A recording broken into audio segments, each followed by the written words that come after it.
Hey everybody, how's it going? Matt here from TechSmart today with an end-all be-all drop test video on the 3 largest smartphones in the market. That's right, you guessed it, we have the brand newly released HTC One M8, also newly released the Samsung Galaxy S5, as well as released a couple months ago back in the fall, the iPhone 5S.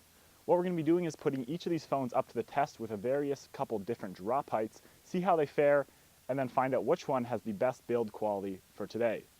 If you guys are interested in winning an HTC One M8 or a Samsung Galaxy S5, simply leave a comment down below. Let us know what you think about the video, what your thoughts are, anything along those lines, as well as give a thumbs up to this video and you'll be automatically entered. More details can be found on the Twitter page. Without any further ado, let's go ahead and get to dropping. First up is the HTC One from Pocket Height. We're going to go through all 3 phones and we'll go in the order of HTC, the Samsung, and then the iPhone. So here we go. HTC One from Pocket Height in 3, 2, 1.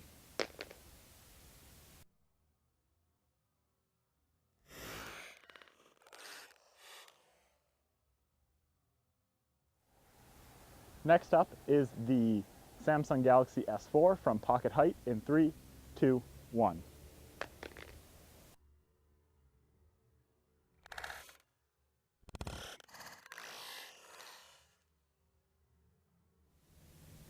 Now finally we have the iPhone from Pocket Height in 3, 2, 1.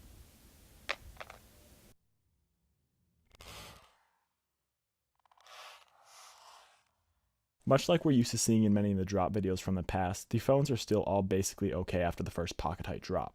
The M8 and the S5 did take a little bit of a beating on their chrome edges or the aluminum edge on the M8, but other than that, there really has not been much else damage to these phones after the short Pocket Height drop. Next up we have the drop from head height. This is approximately 6 feet and simulating if the phone were to slip out of your hands while you're making a phone call. First up is the HTC One M8. Dropping in 3, 2, 1.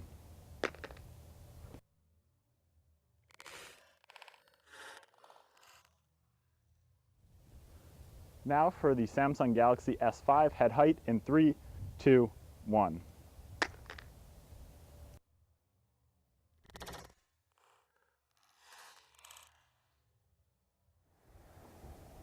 Finally, the iPhone 5S from head height in 3, 2, 1. Okay, that was pretty cool. Let's slow it down one more time.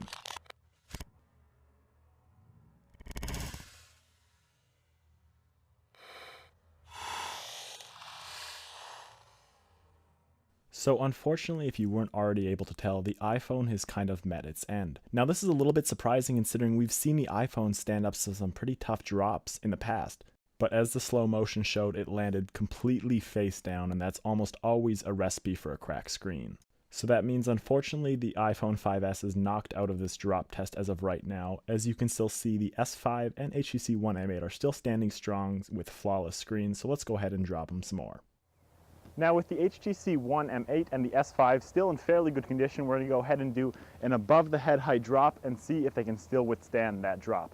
Now again, these drops are random because it's almost impossible to control exactly how the phone hits the ground, but I will be starting each drop with the screen facing down. No guarantees that it will hit the ground with the screen face down, but we will start each one from now on out with the screen facing down. So here we go with the M8, screen facing down, above the head in 3, 2, 1.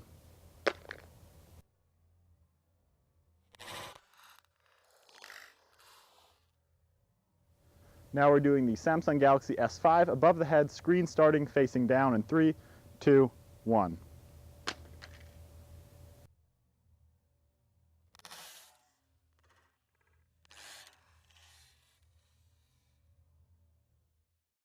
So as the slow motion showed, the S5 too has landed completely face down and cracked the screen. Now I was still able to get the phone to power back on when replacing the battery, as you can see here, and it did make a noise, but the actual digitizer itself was completely shot. In order for this phone to be usable, you'd have to get the screen and digitizer replaced, however everything else on the inside still seems to be okay, including the camera on the back. When we take a look at the HTC One, we still see that it is almost perfect, and if you also did notice, it landed completely face down, much like the S5, but did survive, is still usable, doesn't have a cracked screen, and everything seems to be working alright. Alright, so up until this point, the only phone that has survived everything we've thrown at it is the HTC One M8. Now this doesn't surprise me as they've really focused in on the build quality this year, being almost completely aluminum with a fairly strong front glass coating. So what we're going to do is go ahead and do a 10-foot plus drop here, holding the phone about here, just give or take 10 feet. I'm going to drop it face down and try to make it land on the screen in an attempt to crack it and simulate the worst possible disaster. So here we go with the HTC One M8, 10 feet, face down, dropping the phone in 3, 2, 1.